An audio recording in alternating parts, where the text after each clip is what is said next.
Dites-moi,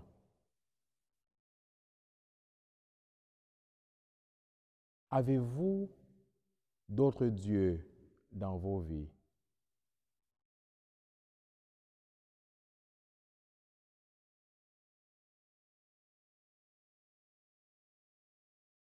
Quand on pose une question, on s'attend à avoir une réponse. Ah, même les enfants à l'école diraient, moi monsieur, moi monsieur, moi monsieur. Tu peux t'asseoir, hein? Parce qu'il y en a qui se font comme ça derrière. Hein? Attends, elle dit c'est non. L'abbé, je n'ai pas bien compris la question. Est-ce que vous voulez que je répète la question avant de répondre ou vous répondez d'abord avant de dire non? Je répète la question. Avez-vous d'autres dieux dans vos vies?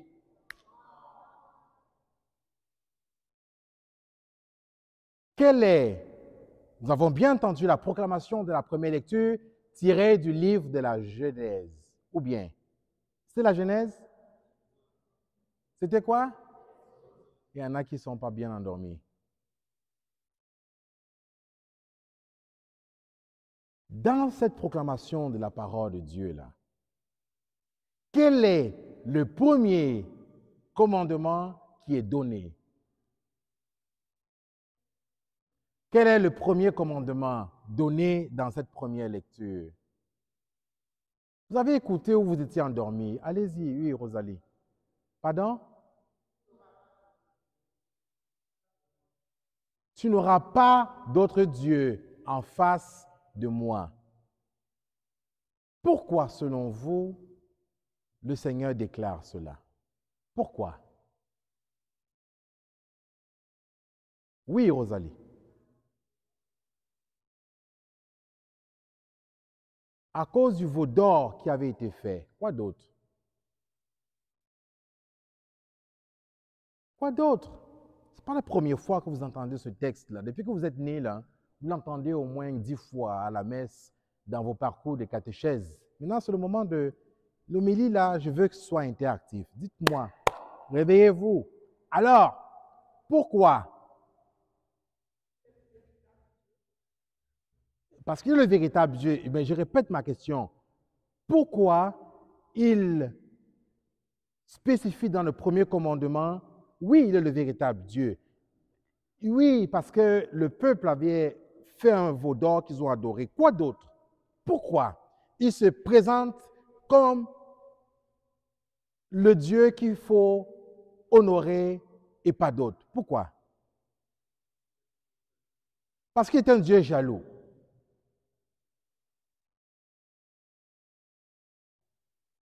Parce que c'est lui qui a sorti Israël de l'esclavage d'Égypte. Quoi d'autre? Oui.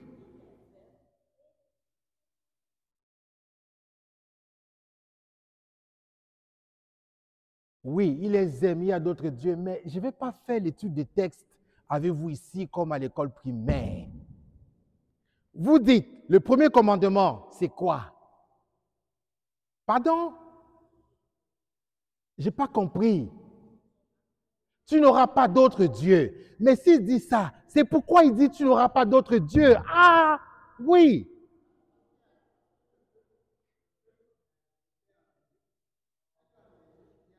Bon, bon, le peuple était en Égypte. Et en Égypte, il y a d'autres dieux qui sont adorés. Tu ne peux pas m'énerver comme ça dès le début de la messe.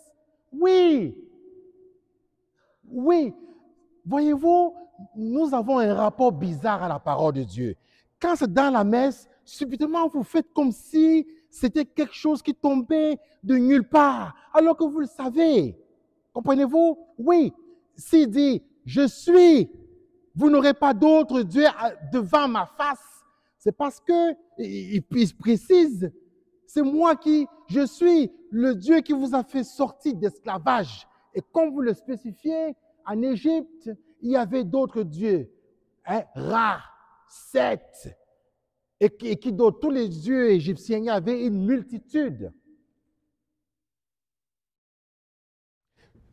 Le Seigneur se présente comme un Dieu jaloux, quelqu'un l'a dit.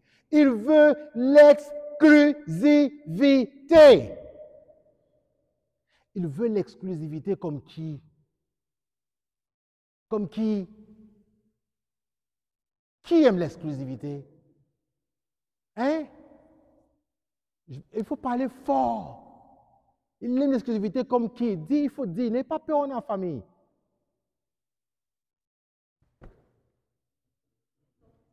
Comme qui?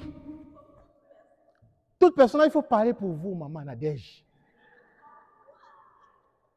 Là, vous ne parlez plus, vous n'aimez pas l'exclusivité. Oh, mon mari a regardé la femme en route. Pourquoi vous vous énervez, vous les femmes là, quand vos maris regardent une autre femme sur la route? Pourquoi? Vous énervez pourquoi? Parce que vous voulez l'exclusivité ou bien? Je demande, Dieu veut l'exclusivité comme que vous me regardez. Alors que dans nos vies, chaque jour, on veut l'exclusivité. Ou bien? Il y a certains hommes, leurs femmes s'habillent sexy, sexy. Chérie, tu vas où comme ça? Tu joues la réunion là, va m'enlever ça, mets le cabas. Mets un boubou. Vous me regardez comme ça, pourtant parmi vous, il y en a plusieurs qui font ça.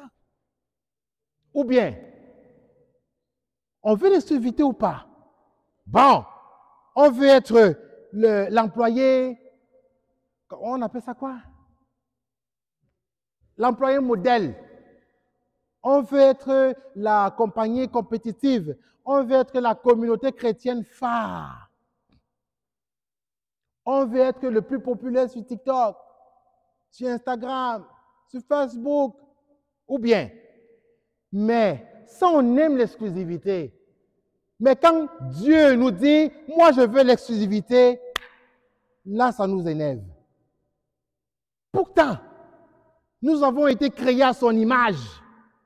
À son image.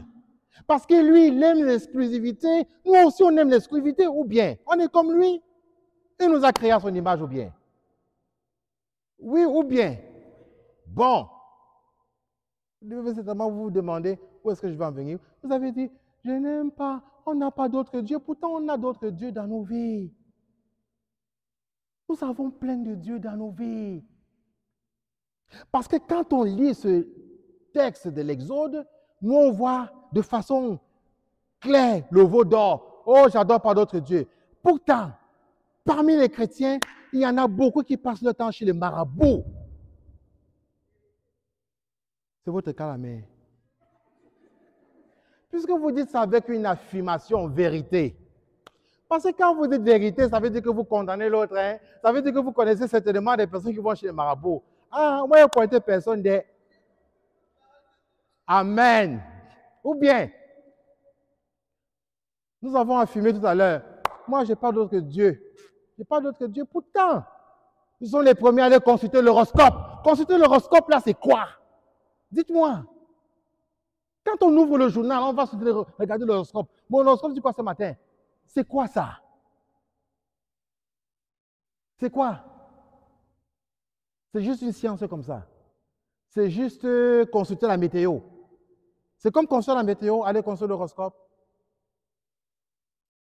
Il y en a qui regardent l'alignement des astres pour aller prendre leur ticket de loto. Ou bien, non, voyez-vous, nous en rions. Mais pourtant, nous affirmons que nous n'avons pas d'autre Dieu dans nos vies.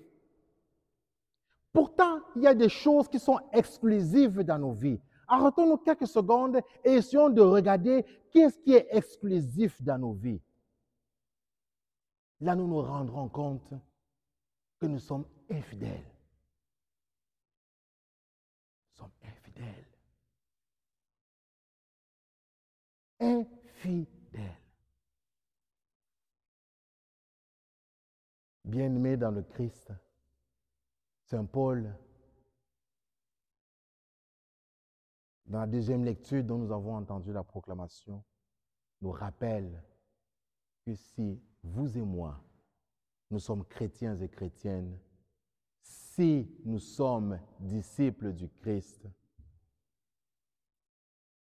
c'est parce que le Christ a l'exclusivité dans notre vie. C'est parce que le Christ a l'exclusivité dans nos vies. Mais est-ce véritablement le cas? Est-ce que le Christ a l'exclusivité dans ma vie?